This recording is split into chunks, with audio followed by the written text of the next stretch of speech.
Doctor Bhimrao Ambedkar वकील कैसे बने, एक प्रेरणादायक कहानी। डॉक्टर भीमराव अंबेडकर का जन्म 14 अप्रैल 1891 को एक महार जाति में हुआ था, जिसे उस समय अछूत माना जाता था। बचपन में उन्होंने भेदभाव और अपमान झेला, लेकिन उन्होंने शिक्षा को ही अपना हथियार बनाया। शिक्षा की ओर पहला कदम। बचपन में पढ़ाई के दौरान ही अंबेडकर जी ने ठान लिया था कि वे इतना पढ़ेंगे कि समाज उन्हें मजबूरन सम्मान दे। उन्होंने बॉम्बे यूनिवर्सिटी से ग्रेजुएशन किया और फिर बड़ौदा राज्य से छात्रवृत्ति पाकर 1913 में अमेरिका की कोलंबिया यूनिवर्सिटी गए। विदेश में उच्च शिक्षा। कोलंबिया यूनिवर्सिटी से अर्थशास्त्र में MA और फिर PhD की डिग्री लेने के बाद वे 1916 में इंग्लैंड गए और लंदन स्कूल ऑफ इकोनॉमिक्स में दाखिला लिया।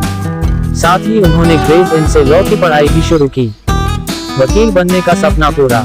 1917 में छात्रवृत्ति की अवधि खत्म हो जाने के कारण वे भारत लौट आए, लेकिन उनका सपना अधूरा था, इसलिए 1920 में वे फिर लंदन गए और वहां से बैरिस्टर एड लॉ की डिग्री पूरी की। इसके साथ ही उन्होंने लंदन स्कूल ऑफ इकोनॉमिक्स से DSc भी किया। भारत में वकालत की शुरुआत।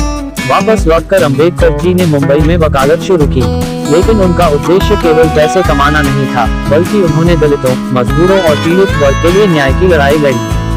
वे एक सच्चे जनसेवक और मानवाधिकारों के लिए आवाज उठाने वाले वकील बने। ये कहानी हमें सिखाती है कि अगर आपके इरादे मजबूत हों, तो कोई भी बाधा रास्ता नहीं रोक सकती।